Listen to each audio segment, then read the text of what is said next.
Hello மக்களே, எல்லாம் எப்படி இருக்கிறீங்க? நல்லா இருக்கீங்களா? நான் பாட்டி பேசுகிறேன். இப்போ நம்ம கிச்சனில் அரிசி கழுவின தண்ணி, பருப்பு கழுவின தண்ணி, சோறு வடிக்க தண்ணி எல்லாத்தையும் எடுத்துன்னு மாடியில் டப்பாங்களில் ஊற்றி பக்கெட்டில் ஊற்றி புளிக்க வச்சுருக்கோம். புளிக்க வச்ச தண்ணியை இப்போ செடிங்களுக்கு நம்ம ஊற்ற போகிறோம். இந்தமாரி ஊற்றுறதுனால நம்மளுக்கு காய்ங்க நிறைய காய் கொடுக்கும். இப்போ வாங்க இதை ஊற்றிடலாம். பாருங்க பாருங்க, இந்த செடிக்கு ஊற்றிக்கலாம். இது பிஞ்சு வெள்ளையரி பாருங்கள் எப்படி காய் வைக்கிது பார்த்தீங்களா? இந்தமாரி தண்ணி ஊற்றுறதுனால தான் நல்லா காய் பிடிக்குது.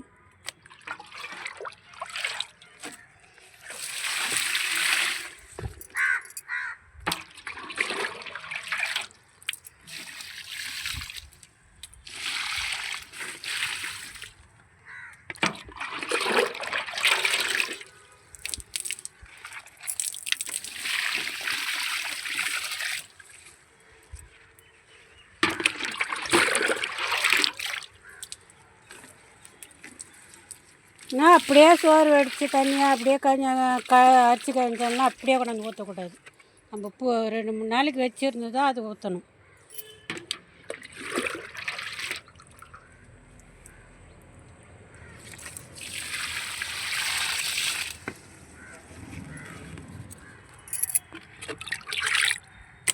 இதுமாரி கலந்து கொஞ்சம் ஊற்றலாம் எல்லாத்துக்கும். தக்காளி செடிகள்லாம் சும்மா அதில் ஒரு டப்பா, இது 5 கிலோ டப்பா, ஒரு டப்பா ஊற்றி விடலாம்.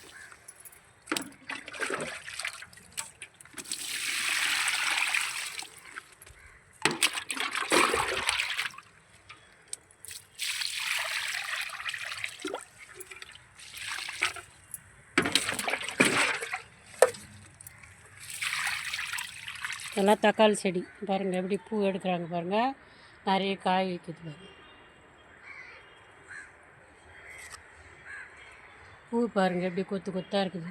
இந்தமாரி நான் தனியாக இந்தமாரி கொண்டாந்து ஊற்றிடுவேன் பாருங்க. இந்தமாரி அன்னைக்குள்ளே நம்ம ஃபஸ்ட்டு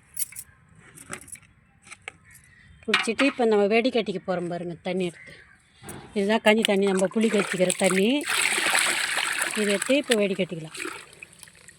ஏன்னா அதில் சாப்பாடு எதனா சாதம் இருக்கும், அதை அப்படியே செடிக்கு ஊற்றணும்னா அந்த சாப்பாட்டில் அப்படியே பூச்சி வச்சு செடிங்க தாக்கிடும்.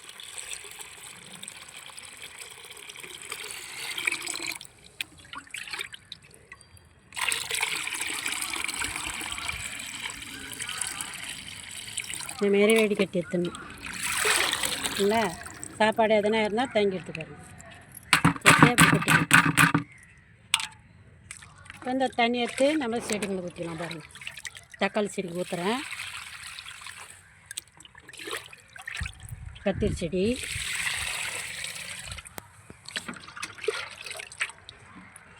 இந்தமாரி ஊற்றும் போது நம்மளுக்கு காயும் பெருசாக கொடுக்கும். நிறைய பூக்கள் வச்சு நிறைய காய் கொடுக்கும்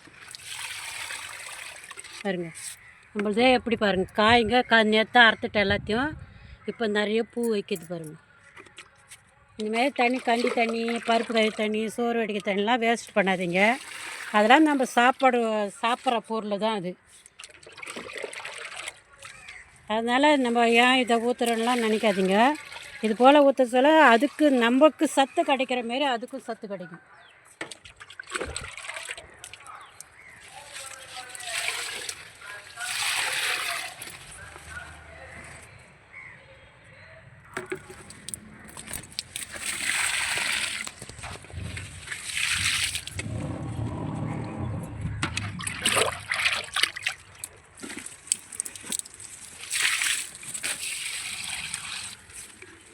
இவ்வளோ வெண்டைக்காய் பறிச்சிட்டேன்.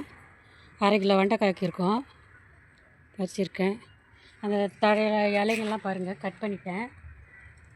இலையெல்லாம் இருந்தாக்கா அந்த சத்துலாம் அந்த இலைக்கு தான் போகும்.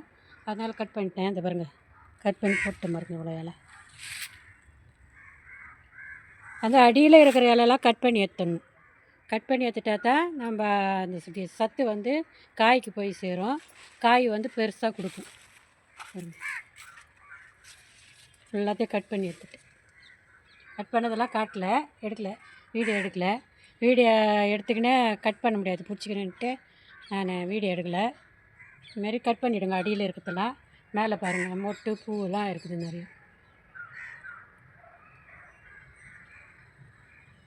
எல்லாம் மொட்டுங்க தான் பாருங்கள், பூ மொட்டு. இந்தமாரி தண்ணி ஊற்றினா காய் பெருசு பெருசாக கிடைக்குங்க. லைக் பண்ணுங்கள், ஷேர் பண்ணுங்கள், சப்ஸ்கிரைப் பண்ணுங்கள், மறக்காமல் பெல் பட்டன் ஏற்றுங்க. வணக்கம்.